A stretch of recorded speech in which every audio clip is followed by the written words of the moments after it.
Primeiro, gostaria de falar um pouco sobre o tema do nosso painel, que é Educação Profissional para a Promoção de Empregos Verdes, onde nós contamos com a presença de 3 grandes especialistas. Primeiro, apresentar o senhor Mustafa Kamal Gayed. Ele é diretor do Programa de Ação Prioritária da OIT para a Transição Justas para Economias e Sociedade Ambientalmente Sustentável. Está aqui ao meu lado direito. Também apresentar uma super parceira, a Júlia, responsável pela GIZ aqui no Brasil, nas ações dos projetos voltados a profissionais do futuro, com uma agenda mais específica para a economia verde. E também o Gabriel, responsável pelo Net Academy da Cisco, onde ele traz uma série de ações focadas no desenvolvimento de habilidades verdes e uma transição justa. O nosso painel tem como objetivo debater como a educação profissional pode antecipar as transformações do mercado de trabalho verde, garantindo que os currículos e metodologias estejam alinhados às habilidades emergentes necessárias para a transição para uma economia de baixo carbono. Então, esse é o foco principal do nosso painel. Antes de começar, eu queria trazer um pouco da agenda que o Senai me apresentando. Eu sou o superintendente de Educação Profissional e Superior do Senai em âmbito nacional, aonde nós juntos, com todos os estados do Brasil, somos responsáveis por mais de 3 milhões de matrículas em cursos e programas de educação profissional e superior. Estamos presentes em 92% dos municípios brasileiros, vinculados à Confederação Nacional da Indústria. Trazendo um pouco sobre o nosso tema, nós estamos trabalhando no Senai com um foco em 2 vertentes. Nós chamamos de dupla transição: a transformação digital e a transformação verde, olhando como a gente pode desenvolver currículos, principalmente focado também não só no skilling, na formação inicial do trabalhador, mas também no reskilling e no upskilling, olhando uma aprendizagem ao longo da vida, com objetivo econômico, social, ambiental de alto impacto. A nossa agenda está focada em 5 pilares no Senai. A primeira, focado na transição energética. Essa é uma agenda que a gente vem trabalhando há vários anos, e principalmente aí com a parceria da GIZ, mas com outros parceiros focados em energia eólica, energia solar, biomassa, mas também outras 3 agendas que começamos mais recentemente: a economia circular, bioeconomia e o mais recente, a descarbonização. O último pilar, o 5º pilar, é o pilar de transformação digital, que na nossa visão faz essa dupla transição para essa economia verde. A CNI, junto com a ONU, responsável pela SBCOP, e aonde nós desenvolvemos um grupo de trabalho específico sobre empregos e habilidades verdes. Tivemos a participação de 17 países, tá? Aonde esses países representam aí 77% do PIB mundial, e tem um contexto, um consenso global, e sem uma força de trabalho devidamente preparada, as ambiciosas metas de sustentabilidade e descarbonização não poderão ser planejadas e nem executadas para que a gente alcance essa meta tão audaciosa. Então, para que a gente possa começar esse diálogo, vou trazer um pouco do que nós estamos projetando junto ao Observatório Nacional da Indústria, onde é uma demanda projetada de técnico em micro-redes e energias renováveis para 50% das indústrias, essa nova formação, e que nós estamos trabalhando junto com todos os parceiros nessa linha. Mas para que a gente possa começar o nosso diálogo, aqui o objetivo é que a gente faça um diálogo entre os nossos convidados. Eu vou começar com o Mustafa, onde nós temos uma pergunta em comum para todos os palestrantes, para todos os debatedores, né, e que é como a educação profissional pode antecipar as transformações de mercado, garantindo que os currículos e metodologias estejam alinhadas às habilidades emergentes e à economia de baixo carbono. Mustafa, você que está na OIT, seria muito importante a gente compartilhar com os colegas que estão aqui nos escutando como a OIT está enxergando esse processo de compartilhamento com a iniciativa privada, com governos e com a sociedade civil, principalmente voltado ao desenvolvimento de habilidades verdes. Fique à vontade.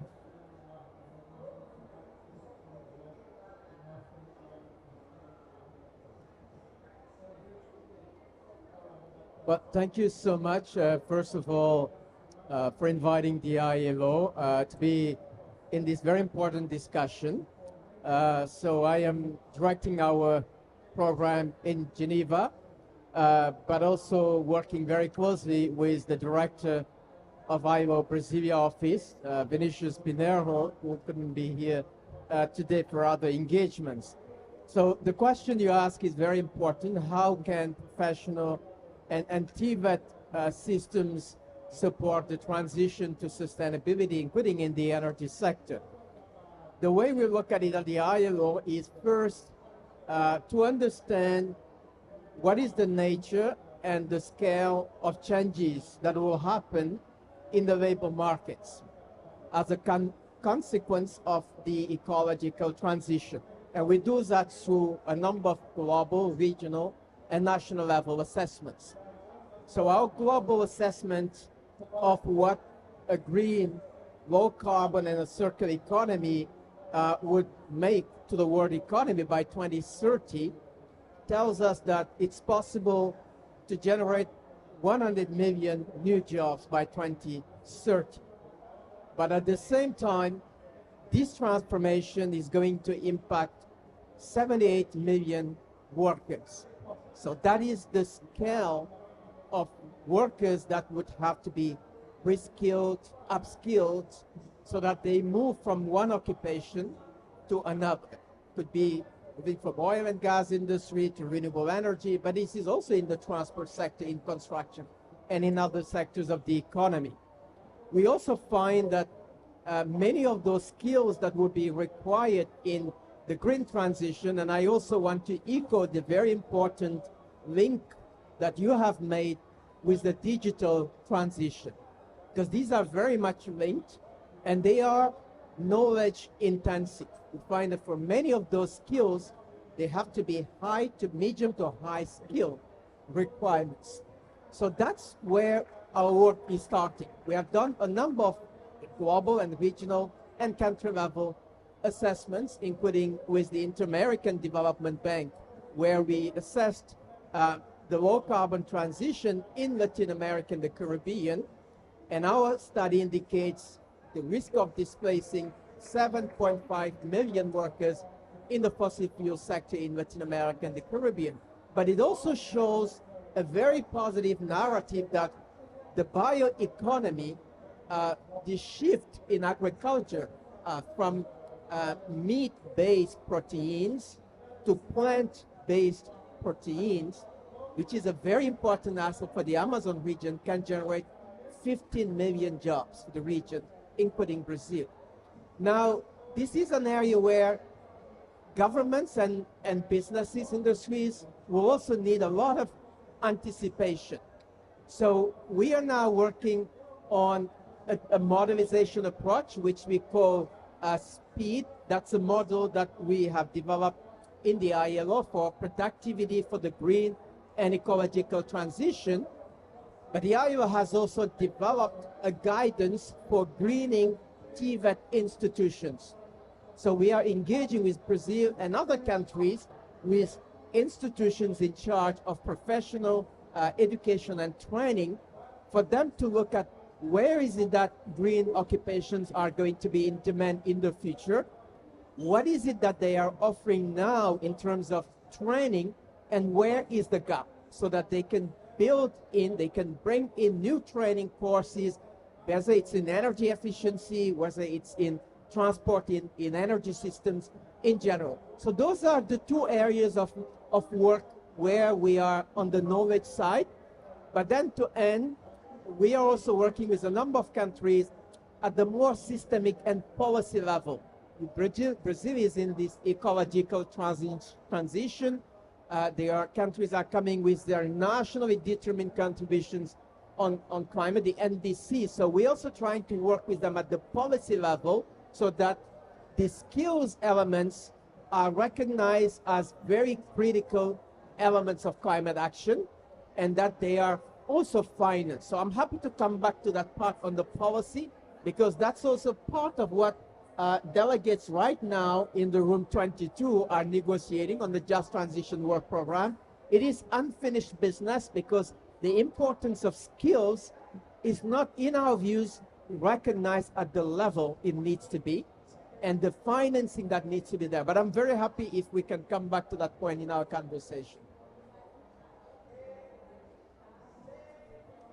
Muito bom. É importante a gente estar unidos nesse processo, e nada como uma agência de cooperação alemã para também nos ajudar, principalmente na transferência de tecnologia.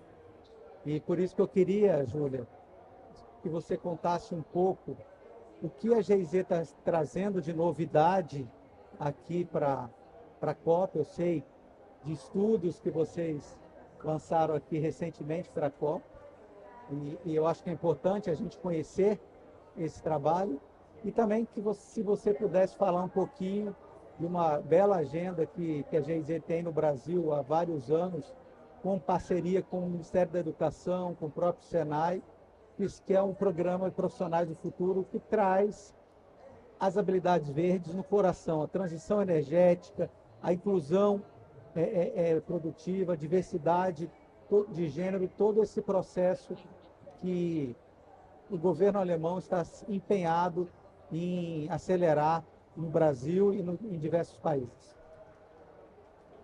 Sim. Agora não sei se eu vou falar em inglês ou em português. Posso fazer uma mistura? Primeiramente, agradeço imensamente ao CNI e Senai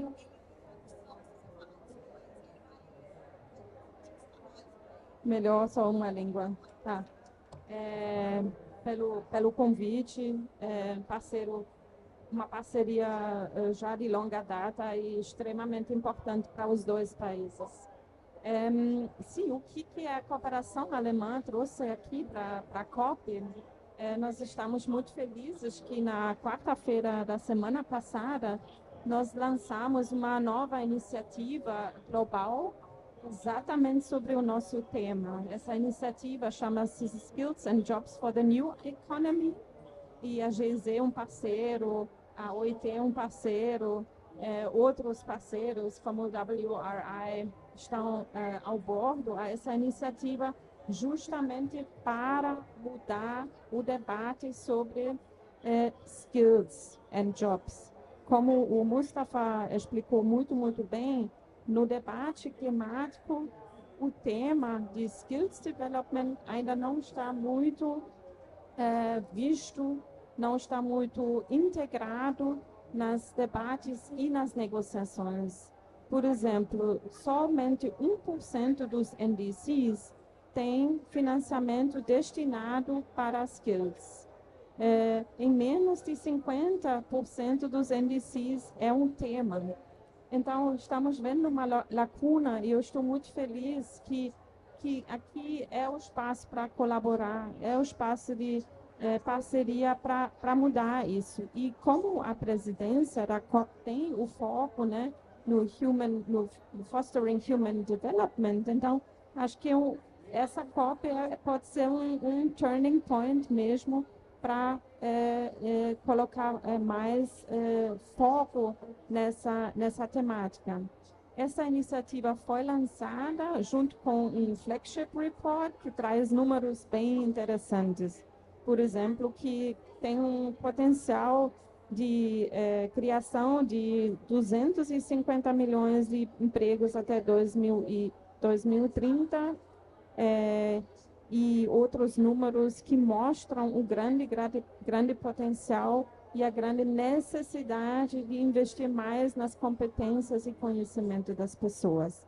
Essa iniciativa está aberta para todo mundo a se integrar, países, instituições, e vamos operacionar ela e continuar a integrar a temática nesses debates. E como a GZ trabalha, né, como o Felipe falou, aqui no Brasil nós já temos agora uma boa história também de cooperação na nossa área de formação profissional. Então, isso é um exemplo de vários exemplos no mundo da cooperação alemã nessa área. Não é algo de hoje que trabalhamos. Acho que temos projetos, mais ou menos 120 projetos na área de educação profissional no mundo, e mais ou menos a metade tem um foco em green skills, né? Como trabalhar juntos para preparar profissionais para economia, setores estratégicos para a descarbonização industrial, para a transição energética. E o nosso projeto com o Senai, com o MEC, financiado pelo Ministério de Desenvolvimento Econômico e Cooperação alemão, tem um foco, sim, na preparação de profissionais para a transformação energética, porque todos nós sabemos que o setor ainda não parou de crescer, tem um potencial gigante ainda de empregos, e temos uma escassez de profissionais qualificados. E aqui, né, todas as redes de ensino, todas as redes de formação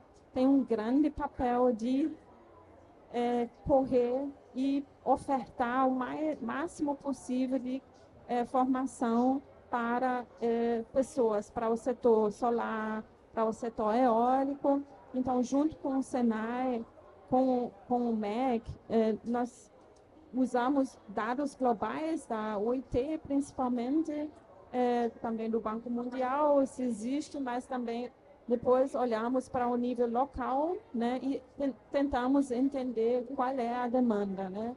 Aí são estudos, né, de demanda para poder elaborar com especialistas do setor privado, também com especialistas do próprio Senai, os novos currículos, né? O adaptar currículos existentes, se já existem alguns currículos.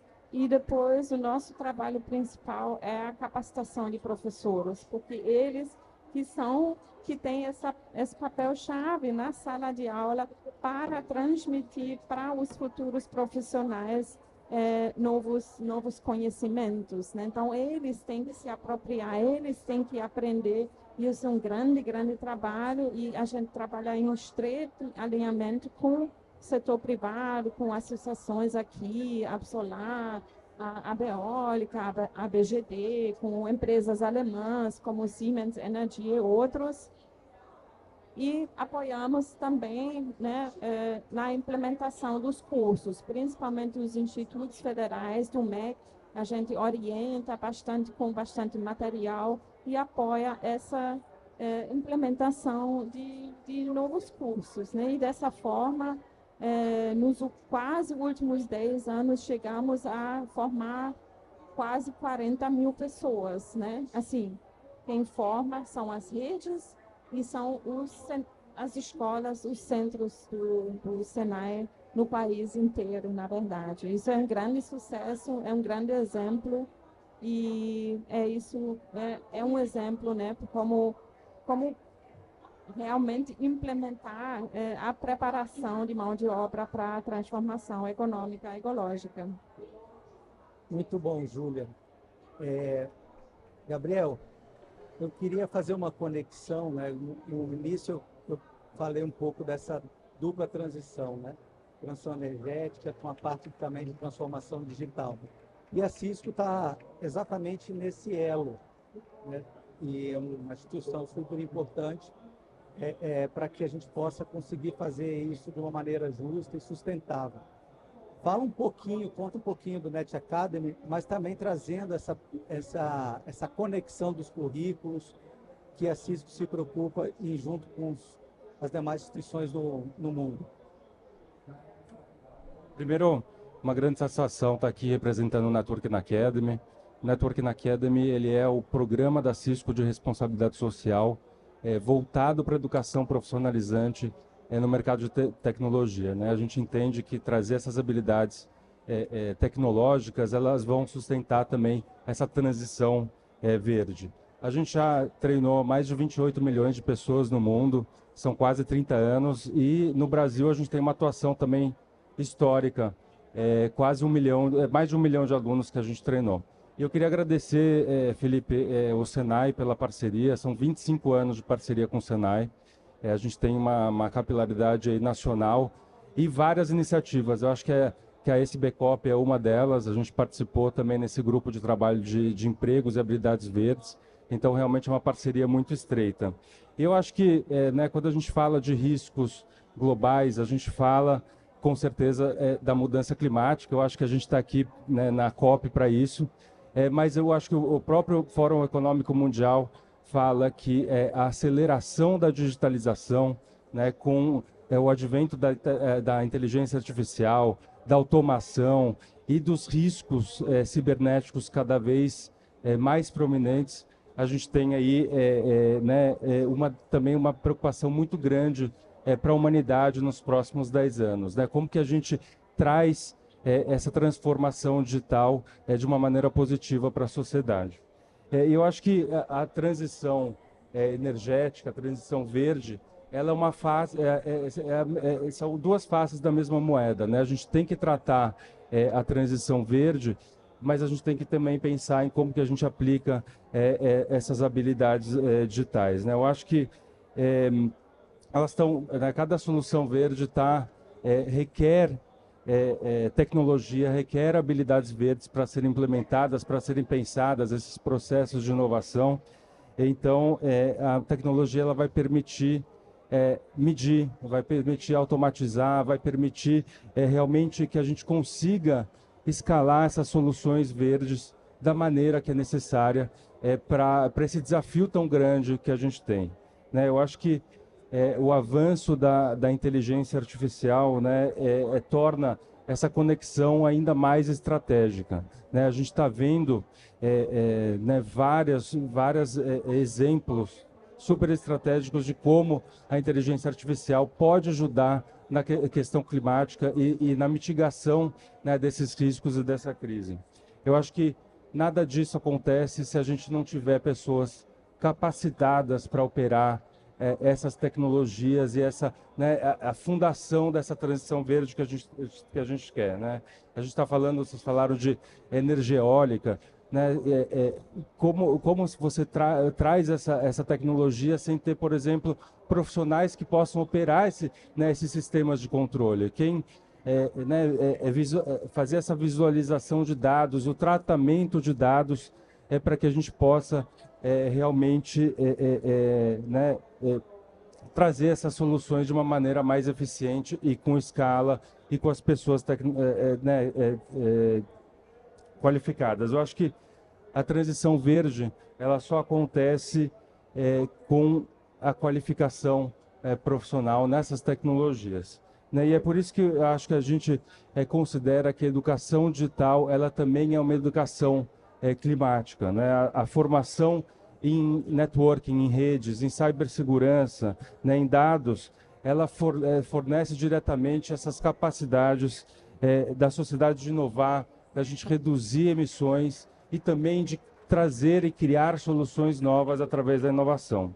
Acho que nos últimos anos a gente vem ampliando também a nossa presença na região amazônica, né, de mão dada com instituições como o Senai, né, que tem essa capilaridade, que nos fornece todo o equipamento e também a questão dos instrutores, que é muito importante, né? Então a gente vem trazendo um crescimento exponencial no treinamento de estudantes na região amazônica. A gente está falando de 25 mil estudantes só nesse ano em todos os estados da Amazônia Legal. Eu acho que isso traz caminhos, oportunidades para as pessoas desempenharem papéis nessa transição em uma das regiões em que é mais crucial, né, trazer essas soluções e essas habilidades para as pessoas. Eu acho que, assim como a COP convocou as pessoas para esse mutirão pelo clima, eu acho que a gente tem que dar as mãos e fazer um mutirão também para a educação básica, para a educação profissionalizante. Eu acho que sem gente preparada, sem pessoas preparadas, a gente não vai ter, não vai conseguir fazer essa transição da maneira adequada. Então, eu acho que eu deixo aqui esse convite, né, para que a gente una parcerias, fortaleça mais ainda nossas parcerias, né? A gente ainda não trabalha com a GIZ, mas a gente pode fazer com a IT também, para que a gente possa escalar essa capacitação e essas habilidades tecnológicas para sustentar a transição verde. Muito obrigado, Gabriel. Mustafa, eu escutando os nossos painelistas, a Júlia, a sua fala e a do Gabriel, queria ver com você, eu sei que você conhece várias experiências, vários modelos de cooperação internacionais. Qual seria um benchmark, qual seria um modelo de cooperação internacional que se mostrou mais eficaz para a promoção de empregos verdes? A Júlia trouxe essa questão de baixo investimento e pouca prioridade nas ações aqui em debate na plenária. É a segunda pergunta. Como ampliar esse debate e trazer a agenda de formação profissional para o centro desse debate?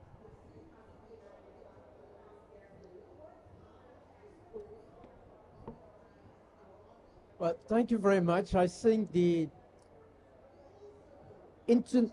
international cooperation, and in international cooperation, I understand both cooperation between industrialized countries and developing and emerging economies, but also cooperation among emerging economies and South-South cooperation as well. So that's why we refer to South-South and triangular cooperation. I think that can play a very important role in this area, because we know that in some parts of the world, the systems of vocational training and education are very well developed.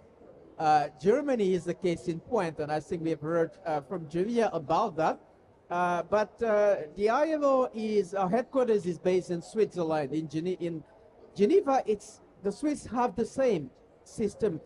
So I think in some parts of the world, this is a very well-established system where they are not just getting hordes of young women and girls and boys to go to higher education, get degrees that are not really adapted to the demands of the labor market. They're more on the technical side, and those people can easily graduate and enter the labor markets. So I think that international South-South cooperation could be a very useful approach. And I want to say that in this COP, just a few days ago, there was the launch of an alliance of education systems, which was done with UNICEF and the Brazilian government. And this is part of the activation groups. So we are engaged in the activation group 18 on skills and jobs, human capacity, and there are many initiatives that are emerging in that respect. So I want to encourage that.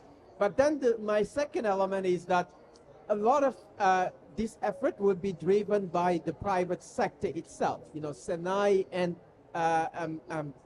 employment and business membership organizations. So how can we foster alliances among the employment and business membership organizations will also be very useful. As we know, in the context of the COP, this is the BINGOs, the business and industry NGOs with the International Chamber of Commerce and others, but having alliances in that context very much focused on skills and TVET systems will be very useful. So my last point is all of this, what businesses are trying to do, has to be supported by an enabling business environment.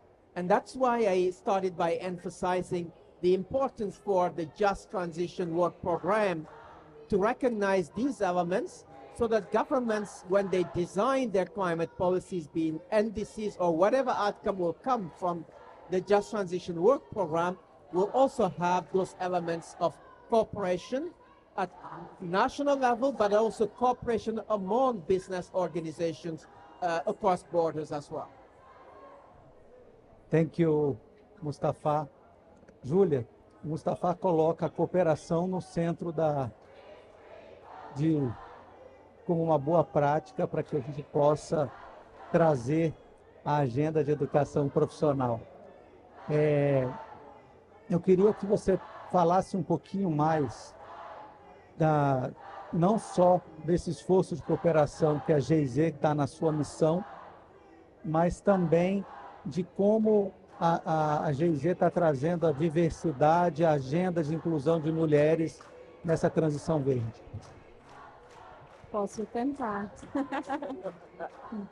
Obrigada pela pergunta.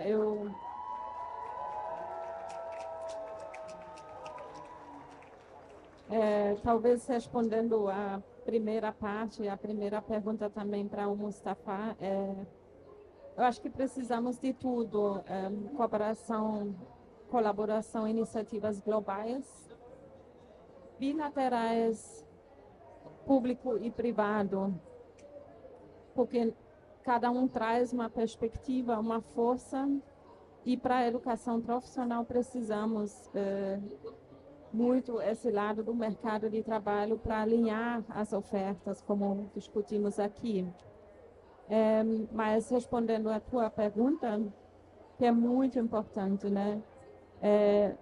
O foco principal do nosso projeto é energias renováveis, né? Como apoiar a preparação de mais pessoas profissionais para essa área. E quando nós iniciamos a nossa cooperação nessa área, nós descobrimos que somente 7% das pessoas trabalhando no setor são femininas, são mulheres. E aí decidimos juntos, não, isso não pode ser, né? Temos de investir muito para mudar esse cenário. Então, através da nossa assessoria ao Ministério de Educação, por exemplo, conseguimos colocar percentual de vagas para cursos, para energias, e criamos uma iniciativa que chama-se Interligadas, que ela é composta por vários elementos e ela vai até o nível local. Ela trabalha junto com o Senai, junto com o Instituto Federal, para fazer ações direcionadas às mulheres jovens, para mostrar e sensibilizar elas que elas podem optar por um curso nessa área e trabalhar nessa área. Então, nós chamamos profissionais mulheres dessa área para que elas palestram, para que elas motivam. Outro elemento são programas de mentoria, né, de mulheres profissionais que voluntariamente elas mentoram jovens, outras mulheres não jovens que se interessam pelo setor, mas estão com dúvidas, e sempre trazemos muito fortemente as empresas. Então, nessas atividades que são realmente um dia de ação. Num Senai, por exemplo, Rio Grande do Norte, foi um exemplo excelente, que levamos as meninas para empresas, para que elas possam entrar lá e ver e tocar. Aí fazemos também competições, etc. Então, assim, é um trabalho muito importante e muito tem que ser um trabalho muito concreto, porque não basta só debater e falar, é importante também, mas como chegar na escola, como chegar à aluna, como chegar à comunidade também com essa ideia. E temos, sim, conseguimos alcançar já muitas meninas e mulheres, muitas instituições se aderirem a essa iniciativa. E estamos vendo no Brasil muitas outras iniciativas que são quase iguais. Que nós ficamos no início assim, mas nossa, isso é nossa iniciativa? Não, não é nossa, mas é muito positivo, porque está se replicando essa narrativa, esse objetivo. E hoje em dia já existem várias iniciativas com essa pauta. Muito obrigado, Júlia. Gabriel, a gente sabe que a Cisco se conectou não só na agenda climática, mas também na agenda do B20. E eu queria, então, que você contasse um pouco dessa atuação, dessa preocupação que a Cisco tem, tanto com a educação profissional, quanto com a inclusão de mulheres, por exemplo, no setor de TI, que também é muito pequeno esse percentual. Acho que, vinculando com o que a Júlia falou, a gente tem essa dificuldade muito grande no setor de TI. Né? A gente está aí formando mais ou menos uns 300 mil brasileiros por ano. E até comentei para você, né, esses índices que são realmente bem preocupantes. Né? A gente tem 22% de estudantes mulheres. E daí, quando a gente vai para o nível de instrutoras, né, das pessoas que já estão no mercado, replicando o nosso conteúdo, esse percentual baixa para 11%.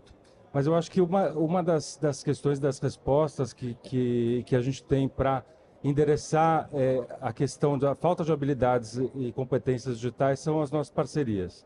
A gente tem um modelo totalmente voltado com parcerias. A Cisco não tem uma sala de aula, a Cisco não tem um instrutor, a gente depende de instituições como o Senai para operar nos países. E eu acho que é muito interessante, Felipe, como a nossa parceria se tornou um benchmark não só no Brasil como no mundo. Né? A nossa parceria é reconhecida mundialmente como uma referência. E a gente faz isso porque a gente acabou, né, construindo uma governança nacional, mas sempre pensando na relevância local, né? Como que a gente implementa o programa localmente. Então, as regionais do Senai têm um papel muito importante. Mas o que é legal, a gente tem um acordo de cooperação, né, nacional, em que a gente estabeleceu um comitê executivo com várias regionais. Então, são instrutores dos estados que estão definindo estratégias educacionais para serem implementadas nos estados. Então, o que é interessante disso, né? Essa estratégia nacional e as regionais podendo implementar no nível regional. Outra questão muito importante, né, que a gente entende como estratégico, que é o alinhamento curricular. Né? Integrar os cursos do Cisco Networking Academy nos cursos técnicos do Senai. A gente tem alguns projetos que estão sendo implementados agora. Isso traz para o aluno um benefício muito grande de ter esse conteúdo relevante, um conteúdo relevante para o mercado de tecnologia, porque a gente tem o foco no aluno, né? Como que a gente trabalha a empregabilidade desse aluno. Então, né, ter essa validação, esse respaldo, tanto da Cisco como do Senai, ele traz um valor agregado muito grande para o currículo desse aluno. Então, eu acho que, né, é uma parceria que vem avançando, que ainda tem espaço para aumentar, não só, né, a gente tem uma atuação muito grande na região sudeste, mas eu acho que a gente tem um espaço para capilarizar ainda mais no Brasil. Mas eu acho que, né, tudo isso traz esse fortalecimento institucional que, na verdade, dá um valor agregado muito grande para o aluno. E, Júlia, na parte dos instrutores, eu acho que isso é uma parte fundamental da cooperação com várias instituições, né? A gente poder trazer treinamento, desenvolvimento profissional, para que eles possam replicar na ponta esse conteúdo, essas habilidades. A gente já tem, Felipe, centenas de instrutores Senai credenciados na plataforma Cisco, aptos a multiplicar esse conteúdo. Então, eu acho que o sucesso dessa parceria vem através de uma governança nacional, relevância local, formação de instrutores e foco no aluno, como a gente traz essas habilidades para a empregabilidade dele no final das contas. Muito bom. Não sei como a gente vai fazer com a sociedade civil ali, o hub de justiça. Bom, Mustafa, essa agenda da OIT tripartite, a relação empregador, trabalhador e os governos, como você enxerga o caminho dessa transição verde, principalmente o papel das instituições de educação profissional? Eu pergunto isso porque aqui na América Latina, a OIT tem um braço que chama Sinterfor, que é um braço da OIT focado, junto com instituições de educação profissional, que desenvolve ações de educação profissional, fazendo essa transferência de tecnologia, buscando essa cooperação. Eu queria escutar se existe algo parecido no mundo e se você considera essa ação da OIT Sinterfor como uma boa prática.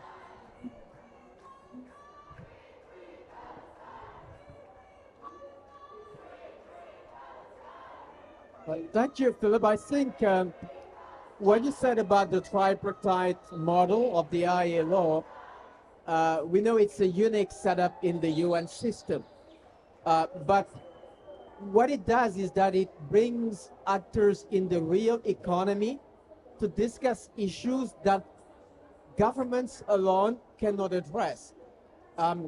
When governments are setting objectives to raise the share of renewable energy in the energy mix from 10 to 50%, it's not going to happen if we don't have enterprises that will make the investments to change energy systems.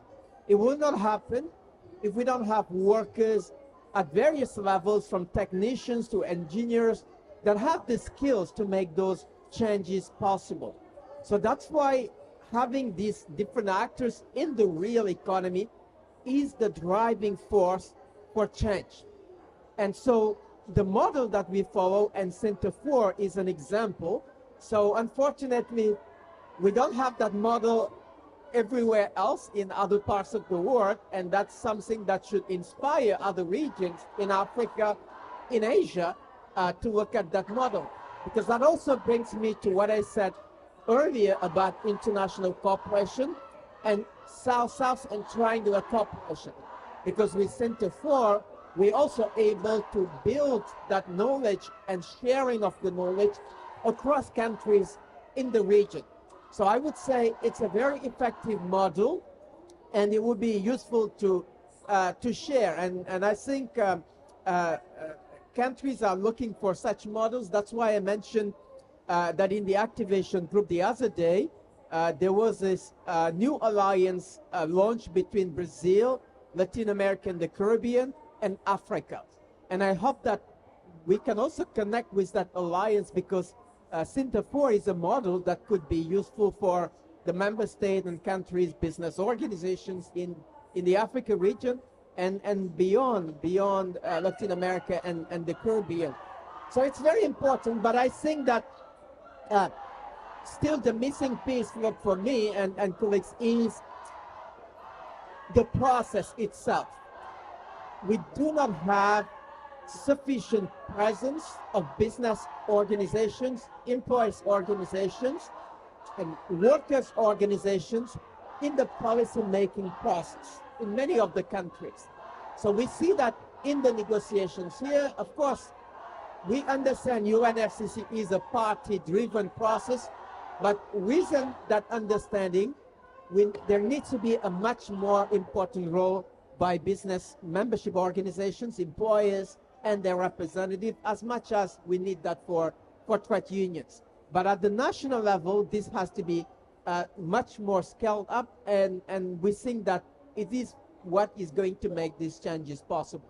So we're very pleased that employers organization, as you know, in the ILO, it's the International Organization of Employers. They are very much present on the agenda. They engage here in the COP and everywhere. But I wanted to end just with one point I thought we may want to touch on in our discussions, because building the TVET systems, retraining workers is going to be critical, and enterprises, they understand it, not only for the climate agenda, but for their own productivity in the green and digital transitions.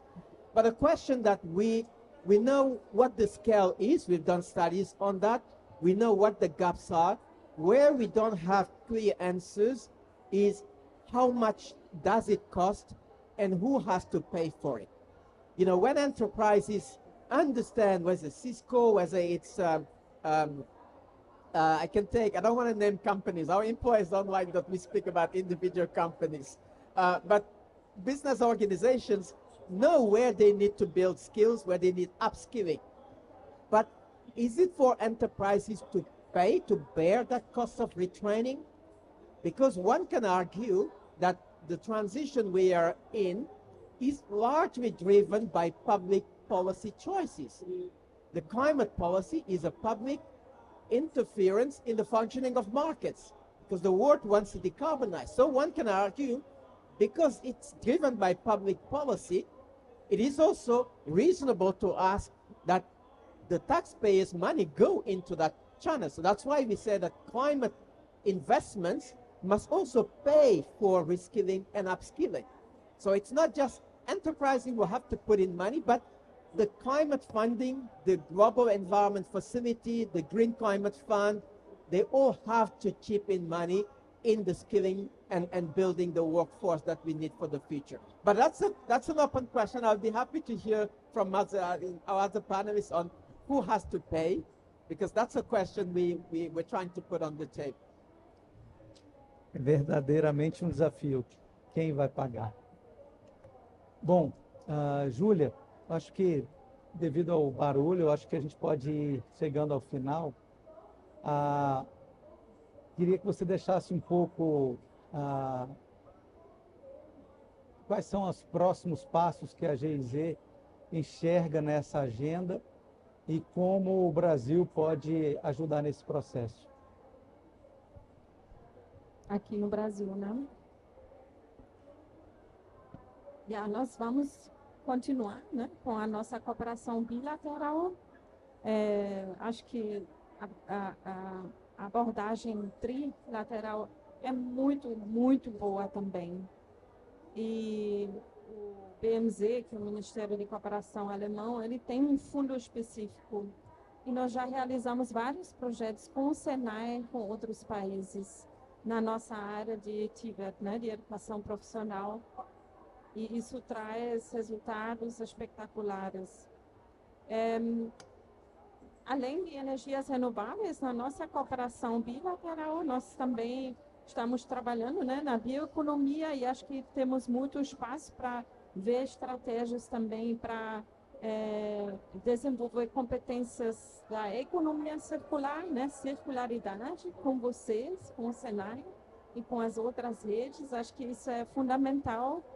E eu também acho que, como o Mustafa falou, nós temos de, talvez chegou o tempo de conseguir uma coordenação boa, com muito potencial nacional de Green Skills e Jobs.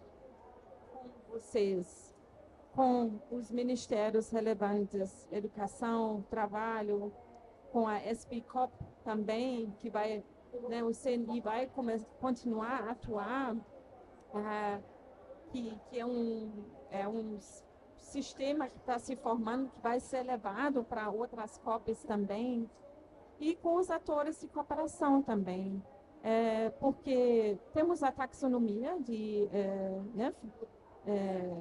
finanças sustentáveis que nos abre o caminho até que a OIT, né, o Aguinaldo, aqui no Brasil está já caminhando para uma taxonomia de empregos verdes. Acho que isso são passos muito importantes para colaborar juntos nisso, para formar mais enquadramento, frameworks para essa agenda, para que ela fique bem ancorada e direcionar o financiamento. Eu acho essa pergunta é muito, muito boa, porque em muitos países parceiros da GIZ, da gente, não temos, talvez, um setor privado sempre muito aberto, né?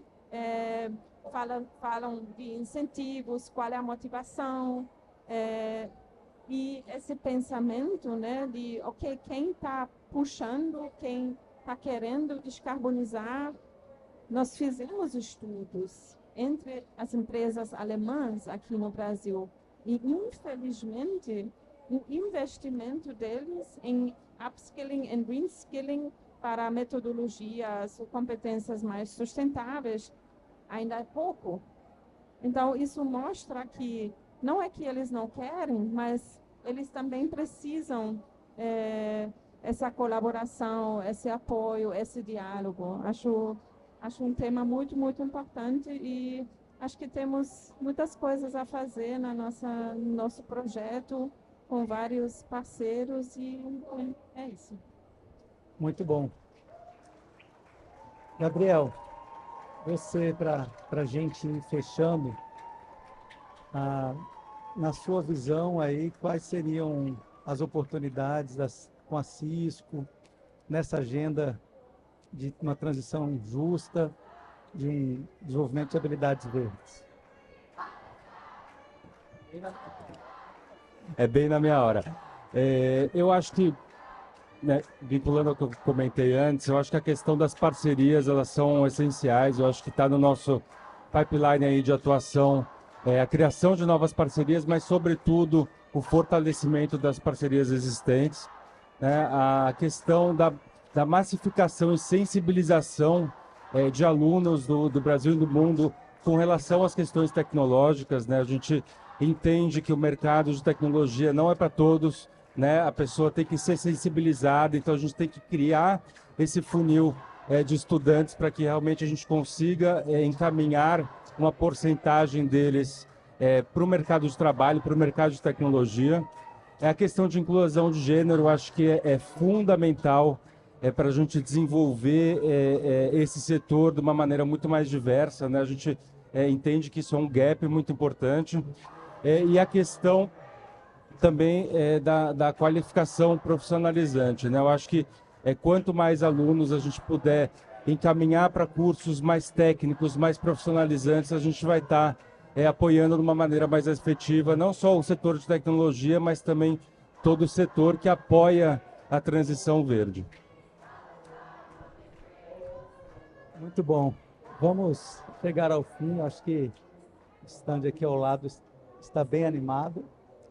Queria agradecer a presença de todos, agradecer Mustafa, Júlia, Gabriel, por ter aceitado o convite da CNI, do Senai, de falar um pouco dessa agenda tão importante para o Brasil e para o mundo, que é o desenvolvimento de habilidades verdes. Muito obrigado.